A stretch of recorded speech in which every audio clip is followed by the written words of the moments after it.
Hello, good afternoon. Once again, I am here to discussing about respiration.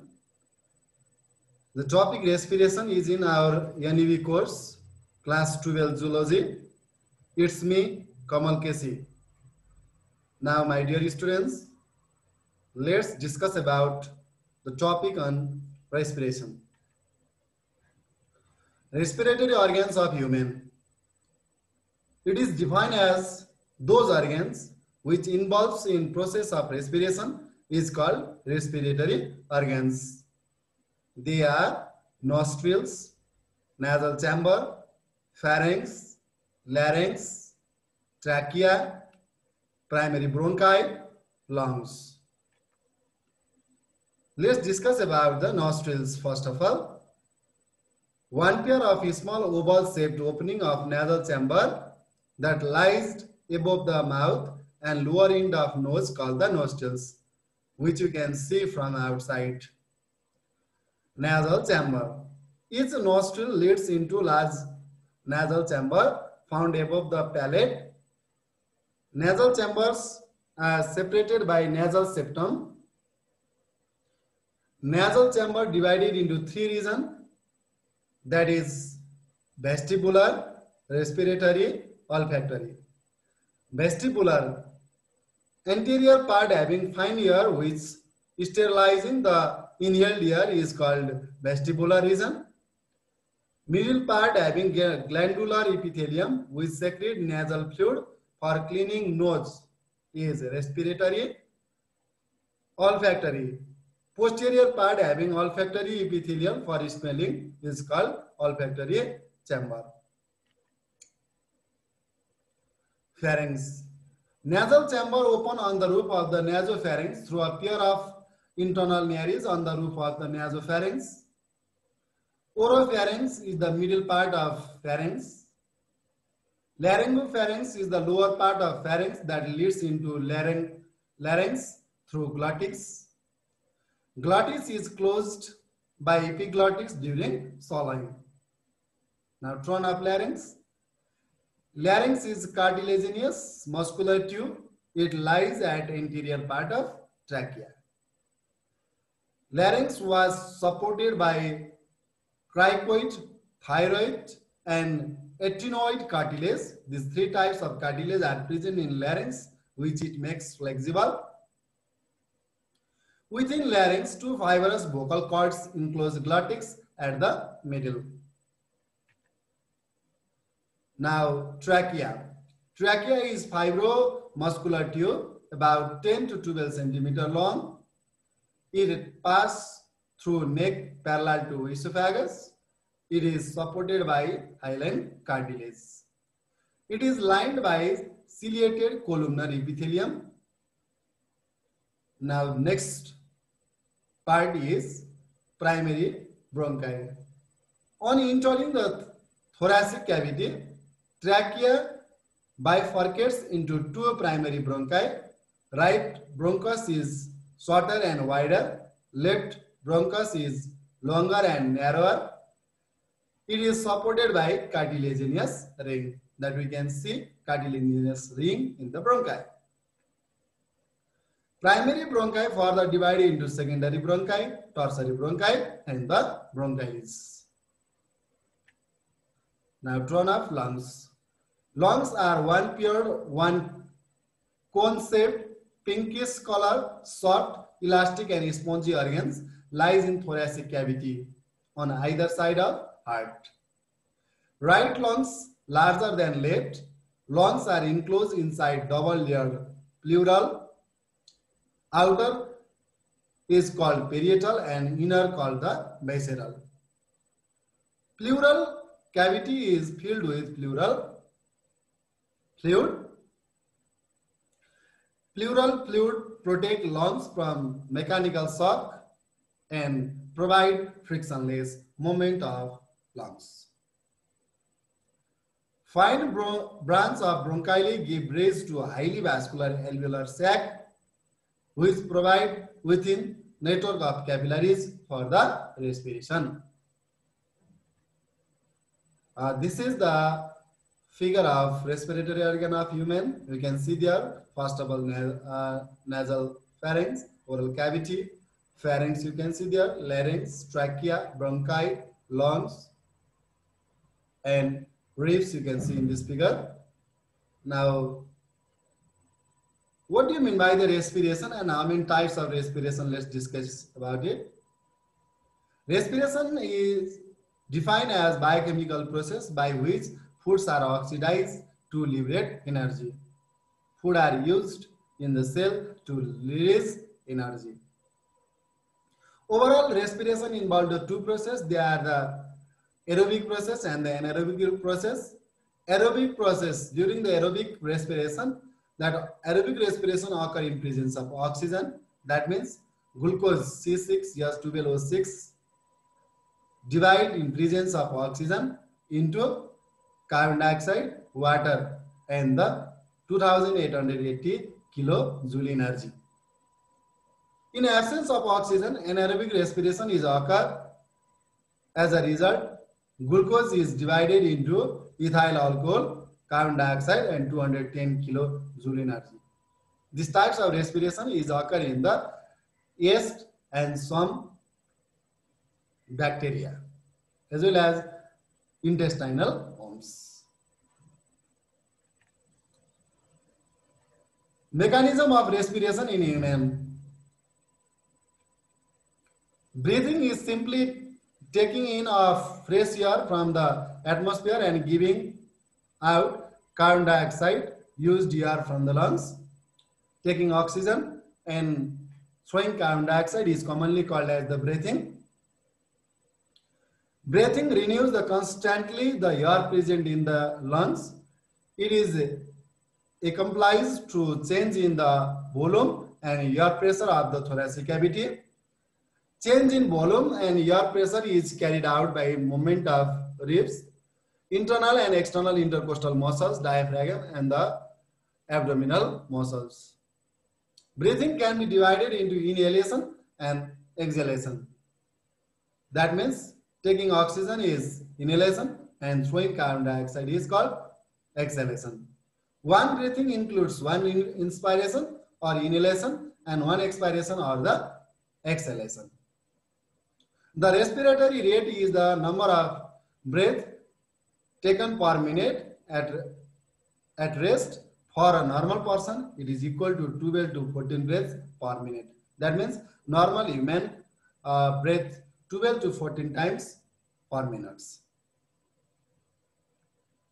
The pulmonary air volume during the breathing is measured by a apparatus called the spirometer. That means spirometer is used to measure the pulmonary air volume. Mechanism of the expiration here is showing that we can see by the stage of the diaphragm or the structure of the diaphragm during exhalation, that diaphragm going upward toward ribs, but during inhalation that diaphragm is downward. That by this structure we can guess the exhalation and the inhalation stages. Inhalation, that inhalation process which I have shown in the figure explained here. Taking in of the atmospheric air, contraction of the external intercostal muscles or inspiratory muscles, and relaxation of the intercostal muscles. That means relaxation of intercostal muscles occurs during the inhalation. Rib cage moves forward and outward. Rib cage moves forward and outward. Diaphragm contract and become the flattened, which I have already shown in the figure previously. Increase in the volume of thoracic cavity, decrease in air pressure below atmospheric pressure. Rushing in of the air through nostril into alveolar sac, causing the inflammation of the lungs. That inflammation of the lungs I have already shown in the figure also. Exhalation, giving out of the air from the lungs. This exhalation means giving out of the air from the lungs. Relaxation of the external intercostal muscles and the contraction of the intercostal muscles, just opposite from the inhalation. Rib cage moves downward and inward. This is also just opposite. from the inhalation. Diaphragm relaxed and became dome-shaped. Decrease in volume of thoracic cavity. Increase in the air pressure. Expulsion of the air from the lungs into atmosphere, causing the deflammation of the lungs. That means air present inside the lungs comes out. Exchange of gases in lungs. The air inhaled by the inspiration comes to the alveoli. All around the alveoli, there is a network of the blood capillaries. These capillaries are extremely fine tube with only one layered wall. The deoxygenated blood collected from different parts of the body is at first brought to the heart and from here pumped out to the lungs. This blood, which may also be called venous blood, is sent to the lungs. That means venous blood is sent to the lungs, where it has to pass through the network of the capillaries around the alveoli. The oxygen from the alveolus diffuses out into the blood capillaries due to difference in partial pressure of oxygen and is picked up by the hemoglobin molecules present inside the red blood corpuscle. Dear students, I want to explain here that the impure blood collected in the heart from the different parts of the body is passed to the lungs, and in lungs there is a presence of the oxygen which is collected during the inspiration, and that oxygen combined with the blood, and the blood become the purified or the oxygenated. Again, carbon dioxide, which is in the greater amount in the venous blood, come from the capillary into the alveoli. That means oxygen combined with the blood or hemoglobin collect this oxygen, and that hemoglobin give carbon dioxide to the alveoli of lungs. Physiology of respiration. That external respiration, first of all, it is uptake of the oxygen and release of the carbon dioxide. It takes place in the lungs. It is also called simply breathing. Next step is transport of the oxygen by the blood. After taking oxygen, that transportation of oxygen is occurred. The RBC of blood contain the hemoglobin. Our RBC contain the hemoglobin, which hemoglobin carry the oxygen as well as the carbon dioxide. How it is carried? I will show here. Human blood contains nearly 150 gram of the hemoglobin per 100 milliliter. 100 milliliter blood contains 150 gram hemoglobin.